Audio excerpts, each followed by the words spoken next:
네, 안녕하세요. 인생서점입니다. 오늘은 좀 특별한 시간을 갖고자 합니다. 이미 자신의 마음을 어느 정도 감지하고 알아차릴 수 있는 어떠한 감각을 깨워 놓으신 분들에게 더 도움이 되실 거라는 생각이 듭니다. 네, 마음을 알아차리는 글쓰기, 글로마라는 주제로 오늘 함께 얘기를 나눠보도록 하겠습니다. 자, 그럼 글로마에 대한 내용 좀 읽어 드릴게요. 네. 네, 글로마는 글로마음을 보다라는 뜻에서 붙여진 이름입니다. 자신이 알아차린 감정을 글로 표현하는 작업을 통해 보이지 않는 세계를 가시화시킬 수 있고 자신의 감정, 마음을 마음껏 탐사하게 됩니다. 당신은 이 과정을 통해서 태어나서 한 번도 맛보지 않은 내면 세계로의 여행을 떠날 수 있게 됩니다. 자, 오늘 읽어드리는 내용은 제가 블로그에도 이미 써놓은 글입니다. 조금 더 천천히 내용을 좀 주의 깊게 읽고 싶은 분들은 블로그 들어오셔서 읽어보셔도 좋을 것 같습니다. 더보기란에도 블로그 링크 걸어 놓도록 하겠습니다. 네, 첫 번째 단계는 글로 표현하기입니다. 글로 묘사 또는 표현 이렇게 말씀드릴 수 있겠습니다.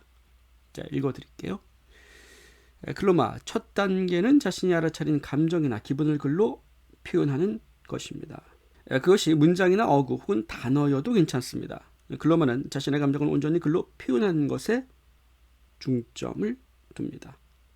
네, 당신이 자신의 감정을 글로 옮기는 것이 처음이라면 연습이 필요합니다. 자신의 정서를 글로 옮겨보는 연습은 자신의 감정을 면밀히 들여다볼 수 있게 도와줍니다. 이것을 기억하세요. 알아차린 당신의 감정을 글로 충분히 그리고 온전히 표현하세요. 자신의 정서, 자신의 기분 이것을 글로 온전히 표현하는 연습이 필요합니다. 그러기 위해서는 일단 자신의 기분을 알아차릴 수 있어야 되겠죠. 네, 그 알아차린다라고 하는 것이 어렵게 느껴질 수도 있겠습니다. 물론 우리가 명상을 통해서 그 외 다른 방법들을 통해서 자신의 감각을 깨울 수 있어요. 근데 일단은 자신의 기분, 마음 그러면은 이 마음이라고 하는 이 안에 상당히 많은 정서가 포함되지 않습니까? 그래서 자신의 마음을 어떻게 알아차리는가 라고 얘기를 했을 때 아주 간단하게 자신의 기분을 일단 알아차리는 겁니다. 자신의 기분은 좋거나 혹은 나쁘거나 둘 중에 하나인 경우가 있겠죠. 기분이 좋다라고 한다면 일상에서 그렇게 문제가 되지는 않습니다. 문제는 기분이 좋지 않을 때거든요. 대부분 우리가 자신의 감각을 깨우지 않은 상태에서는 그 감정과 그 기분과 동일시돼서 상대에게 어떠한 이야기를 늘어놓던지 또 어떠한 자신의 감정을 다른 사람에게 투사하던지 이렇게 반응을 보이게 되거든요. 평소에 명상을 해 오신 분이라면 그 외에 뭐 다른 방법들도 있겠습니다만은 이러한 알아차림을 통해서 우리는 그것을 자신의 정서를 언어화시킬 수 있다. 즉 글로 표현할 수 있다라는 얘기입니다. 그래서 저는 이 글로 표현하기를 다른 말로 쓰기 탐색 이렇게도 표현을 합니다. 네, 자신의 정서를 글로 쓰면서 탐색해보는 시간을 갖는 거죠. 언어화시킨다라는 것은 상당히 중요한 의미를 갖습니다. 그 부분은 뒤에서 또 말씀을 좀 드릴게요. 2단계는 키워드 고르기입니다. 1단계에서 당신의 기분이나 감정을 충분히 표현했다면 작성된 그 표현들 중에서 당신의 감정을 가장 잘 반영하고 있는, 즉 그러니까 당신의 감정을 잘 나타내주고 있는 어구나 단어를 찾아보세요. 그리고 당신이 편한 방법으로 그 단어를 표시합니다. 표현된 글 중에서 자신의 정서를 잘 반영하고 있는, 잘 나타내주고 있는 단어를 한번 표시해 보는 겁니다. 네, 가로를 쳐봐도 좋고 밑줄을 그어봐도 좋고 그것이 바로 2단계 키워드 고르기입니다. 키워드는 한 개가 될 수도 있고 여러 개가 될 수도 있습니다. 당신이 자신의 감정을 잘 나타내주고 있는 어휘를 찾아 표시하면 되는 것입니다.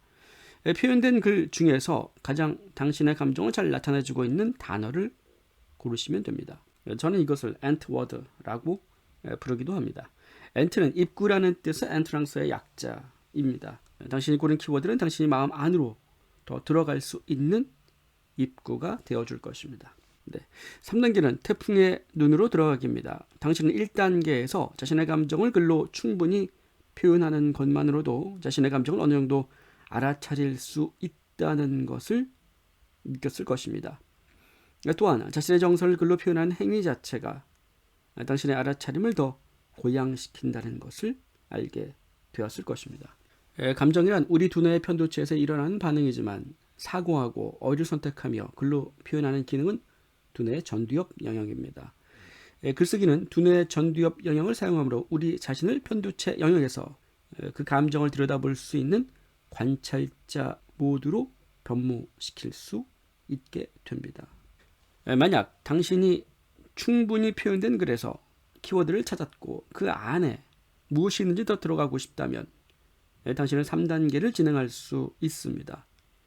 3단계의 원제는 타고 들어가기입니다. 즉 엔트워드라는 입구를 타고 들어가는 것이지요.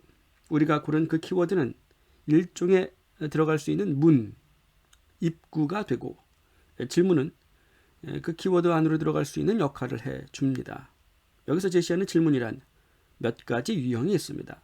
질문 유형에는 여러 가지가 있지만 우선 한 가지 간단한 예시를 들어보겠습니다.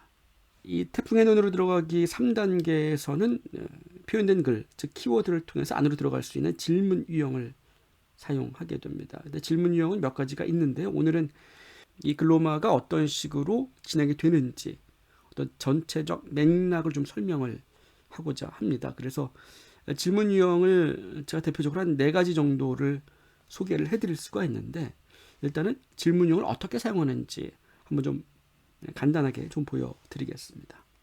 네, 아주 간단한 예시입니다.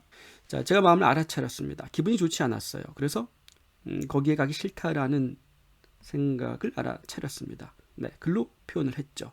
자신의 정서, 자신의 기분에 대해서 왜라는 질문을 던집니다. 이 표현된 글이 키워드라고 가정을 해보는 겁니다.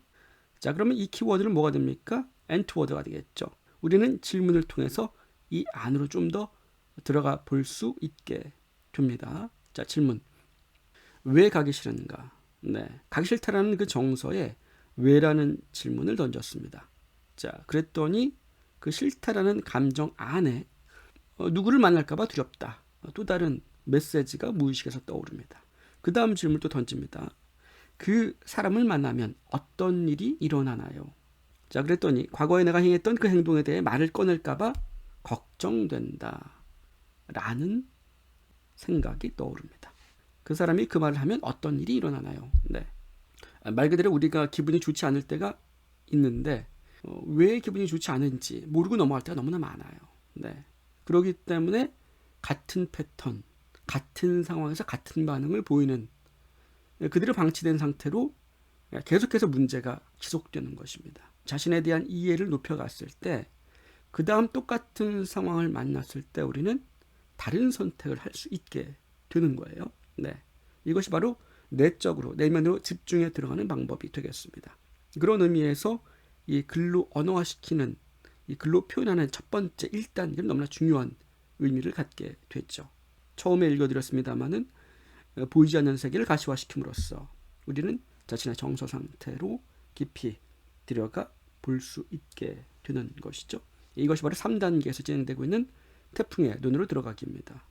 예시에서 첫 번째 문장, 거기에 가기 싫다라는 알아차린 자신의 감정을 글로 표현한 문장이라 할 수 있습니다. 이 표현을 가기 싫음 혹은 싫다라고 간단하게 표현할 수도 있습니다. 그것은 자신의 선택이죠. 네, 자신이 편한 방식으로 표현하시면 됩니다. 중요한 것은 온전히 표현하는 것이 중요한 부분이에요. 자, 만약 그 표현된 글이 키워드라면, 그리고 그것이 무엇을 의미하는지 더 알아보고 싶다면 그 키워드의 질문을 사용할 수 있습니다. 위 예시에 쓰인 질문 유형은 왜입니다. 알아차린 감정의 왜라고 묻는 것입니다. 그러면 무의식에서 그 질문에 대한 다음 생각들이 떠오르게 됩니다. 질문은 거기에 가기 싫다라는 생각의 아래 생각들을 떠오르게 해줍니다. 그리고 드러난 그 생각에 대해 다시 질문을 할 수 있습니다. 여기서는 그것을 하게 되면 어떤 일이 벌어지나요? 라는 질문을 사용했습니다. 역시 그 문장이 엔트워드라고 가정하고 질문을 통해서 그 안으로 들어갔습니다. 이렇게 탐사에 들어가다 보면 그 감정을 만들어내고 있는 신념을 만나게 됩니다. 씨앗 신념 혹은 그 감정의 핵심 신념을 만나게 됩니다. 1차적으로 당신은 글로 자신의 정서를 충분히 표현하는 것만으로도 알아차리지 못했던 무의식의 생각들을 보게 될 것입니다. 그러나 당신이 원한다면 표현된 글들 속에서 키워드를 골라내고 그 안으로도 들어갈 수 있게 됩니다. 여기서 질문들은 숨어있는 신념들을 효과적으로 드러나게 도와줄 것입니다. 여기서 이제 신념이라고 하는 부분, 지난번 영상에서 세상에서 가장 쉬운 본진료가 진영 교수님의 책에서도 말씀을 드렸었죠. 세 가지 핵심 신념, 자신에 대한 신념, 그리고 타인에 대한 신념, 그리고 세상에 대한 신념, 세 가지 핵심 신념이 있다. 이렇게 얘기를 해주고 계십니다. 우리 마음 안에는 많은 신념들이 있습니다. 근데 그러한 것들을 종합해 봤을 때 결국은 세 가지 핵심 신념으로 볼 수 있다. 이렇게 얘기를 해주시는 거죠. 그 세 가지 카테고리 안에 무수히 많은 신념들이 우리 마음 안에서 작동하게 됩니다. 4단계는 반대 신념 만들기입니다. 반대 신념 만들기는 말 그대로 발견된 신념을 바꾸는 것입니다. 감정 안에 숨어있는 보이지 않는 신념이 당신의 의식 앞에 드러났습니다. 당신은 그 신념을 바꿈으로써 무의식의 오류, 즉 저항을 만들어내고 있는 그 감정의 씨앗을 수정해 나갈 수 있게 됩니다. 이것은 무엇을 의미할까요? 자신의 내면을 들여다봄으로써 외부 세계에 변화를 줄 수 있음을 의미합니다. 외부 상황에 대한 통제가 아닌 그 상황으로부터 벗어나고자 하는 애씀이 아닌 습관적인 상황에 대한 회피가 아닌 통제하고자 하는 애쓰고자 하는 회피하고자 하는 마음을 마주하고 스스로 성장시킬 수 있게 됨을 의미합니다. 이것은 자각을 의미하겠죠. 또한 의식적 차원에서 당신의 내부로 집중하여 변화를 줄 수 있는 또 다른 가능성에 대해 알게 된 것입니다. 당신이 한 번도 여행해보지 않은 내적 세계에 대한 탐사가 시작되면서 당신은 외부 세계가 아닌 내부 세계에 대해서도 충분히 집중하는 법을 깨닫게 됩니다. 이것은 당신이 그림자 세계만을 바라보고 있다가 이제야 빛이 쏟아져 나오는 방향으로 몸을 돌려 진실과 마주 서게 되는 것과 같습니다. 반대 신념 만들기는 말 그대로 신념을 반대로 재창조하는 것입니다. 만약 나는 갖고 있는 게 없다라는 신념이 발견되었다면 당신은 나는 갖고 있는 게 있다로 바꿀 수 있습니다. 상대가 나를 피한다라는 신념이 나왔다면 상대가 나를 피하지 않는다라는 신념으로 간단하게 바꿀 수 있습니다. 반대 신념 만들기는 두 가지 의의를 갖습니다. 첫째는 무의식에 저장된 뿌리 신념을 바꿔줌으로 그 생각이 갖지 못하게 하는 사고의 여지를 만들어줍니다. 새로운 공간을 만들어주게 되는 것이죠. 당신의 무의식이 나는 알 수 없다라고 철석같이 믿고 있다면 당신은 그 신념을 나는 알 수 있다라는 신념으로 바꿀 수 있습니다. 즉 당신의 무의식적 정서의 변화가 일어나고 탐색된 렌즈가 변경됩니다. 불가능해서 가능으로 바뀌므로 당신은 알 수 있는 방법에 대해 생각해 볼 수 있게 됩니다. 둘째는 반대 신념은 당신의 정화를 돕습니다. 이 챕터에서는 글로마에 대해서만 소개하고 있지만 큰 틀에서 보면 당신을 발생하는 그 정서, 즉 감정 에너지를 정화할 수 있게 됩니다. 여기서 반대 신념은 당신이 감정을 경험할 수 있도록 활성화시킵니다. 활성화된 감정은 감각을 통해서 경험할 수 있게 되고 의식 차원에서 치유 또는 정화가 됩니다. 자, 오늘은 글로마에 대해서만 좀 이야기를 나눠봤습니다. 자신의 감정을 언어화시킴으로써 깊이 타고 들어갈 수 있는 방법에 대해서 소개를 해드렸고요. 제가 경험하기에 대한 부분, 이것이 이제 사실은 우리 무의식을 정화할 수 있는 방법의 핵심 기술, 방법이 되겠습니다. 경험하기에 대한 부분도 정리가 되는 대로 함께 나누는 시간을 갖도록 하겠습니다. 자, 오늘 4단계 한번 정리해 보겠습니다. 첫 번째는 글로 표현하기. 글로 표현하는 의미, 너무나 중요하다는 말씀 드렸었죠. 2단계 키워드 고르기입니다. 키워드는 우리가 그 안으로 들어갈 수 있게 해주는 하나의 입구다. 이렇게 말씀드렸습니다. 3단계에서는 질문을 사용함으로써 우리가 고른 그 키워드의 안으로 들어갈 수 있게 된다라고 말씀드렸죠. 무의식 안에 감춰져 있는 신념들을 질문을 통해서 볼 수 있게 됩니다. 의식적 사고를 할 수 있도록 도와주는 질문의 힘을 자신의 정서를 바라보는 데 사용할 수 있게 되는 것이죠. 네. 자, 4단계는 반대 신념 만들기입니다. 자신의 무의식 안에 이미 구축되어 있는 신념을 바꿔줌으로써 그 신념에 변화를 주는 것이죠. 네. 마치 컴퓨터 안에 있는 명령어를 그 버그를 일으키는 명령어를 찾아서 바꿔주는 것이죠. 이러한 4단계는 연습이 필요한 부분들입니다. 네. 명상을 이미 하고 계신 분들, 그리고 자신의 감정, 자신의 무의식 안으로 좀 더 깊이 들어가 탐색을 해보고 싶은 분들은 이 4단계 방법을 활용하셔서 어렵지 않게 시도해 볼 수 있을 거라는 생각이 듭니다. 물론 자신의 정서를 글로 표현하는 연습이 필요합니다. 그것도 조금만 익숙해지신다면 글로 표현하는 것 자체가 우리의 감정을 정확하게 탐색할 수 있는 좋은 수단이 되는구나 라는 것 아마 깨닫게 되실 거예요. 그 안에서 또 키워드와 질문을 통해서 우리는 자신 안에 있는 그 핵심 신념을 찾게 되고 그 렌즈를 바꿔줌으로써 우리의 무의식, 즉 외부 세계에 대한 우리의 반응을 바꿔갈 수 있게 됩니다. 네. 이것은 정화로 이어지고 기존에 알고 있던 자신의 나를 넘어설 수 있게 된다라는 생각을 하게 됩니다. 네, 오늘 마음을 알아차리는 글쓰기 글로마에 대해서 함께 나눠봤습니다. 네, 다음 시간에 좋은 내용으로 찾아뵙도록 하겠습니다. 감사합니다.